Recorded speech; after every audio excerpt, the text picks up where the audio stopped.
बोलिए श्री कृष्ण भगवान की जय। बोलिए एकादशी महारानी की जय।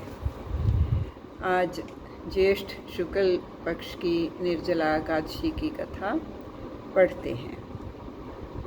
भगवान श्री कृष्ण ने कहा, हे धर्मराज, अब मैं तुम्हें शुक्ल पक्ष में आने वाली श्रेष्ठ निर्जला एकादशी का व्रत वर्णन करूँगा, जिसके करने से मनुष्य के सभी दुख दारिद्र्य छूटकर मनुष्य को इच्छित फल प्राप्त होते हैं। इसलिए ध्यान से सुनो। एक बार भीमसेन ने वेद व्यास जी से प्रार्थना की कि मेरे भाई पांडव, मेरी माता कुंती और मेरी पत्नी हमेशा मुझे एकादशी का व्रत करने के लिए आग्रह करते रहते हैं, किंतु मेरे पेट में भूख नामक अग्नि का निवास होने से मुझे हर समय भूख लगी रहती है और उसको शांत करने के लिए मैं कुछ ना कुछ खाता पीता रहता हूँ। इसलिए मैं भूखा रहकर कोई व्रत नहीं कर सकता। कृपा करके कोई दूसरा उपाय बताइए जिससे मेरा संकट टल सके। वेद व्यास जी ने कहा कि तुम्हें 1 महीने में आने वाली 2 एकादशियों के व्रत करने पड़ेंगे, जिससे स्वर्ग प्राप्त हो सकेगा।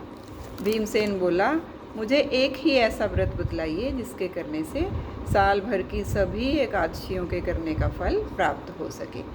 वेद व्यास जी बोले, हे भीमसेन, तुम्हें ज्येष्ठ शुक्ल निर्जला एकादशी का व्रत विधि विधान से करना चाहिए, जिसके करने से सभी एकादशियों के व्रत करने का फल प्राप्त हो जाएगा। निर्जला एकादशी व्रत करने वाले को काम, क्रोध, लोभ, मोह, छल, कपट, अभिमान और हिंसा का पूरी तरह से त्याग कर देना चाहिए। विधि यह है कि दशमी के दिन स्नान आदि करके पवित्र वस्त्र धारण करना चाहिए। उसके बाद रात्रि में अंजलि में जल को पूरी तरह भरकर आचमन करना चाहिए।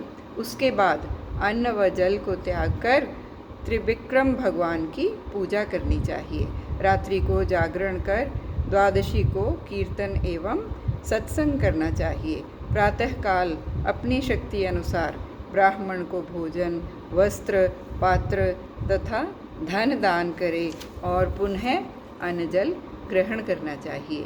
इस प्रकार विधि पूर्वक निर्जला एकादशी करने से तुम सभी संकटों से छूटकर वीरों में श्रेष्ठ वीर कहलाओगे। भीमसेन ने वेद व्यास जी के कहे अनुसार निर्जला एकादशी का व्रत किया और ब्राह्मणों को भोजन व इच्छा अनुसार दान दिया, जिसके प्रभाव से वे सब संकटों से छूटकर वीरों में श्रेष्ठ वीर कहलाए और सुखों को प्राप्त हुए। बोलिए एकादशी महारानी की जय। बोलिए श्री कृष्ण भगवान की जय।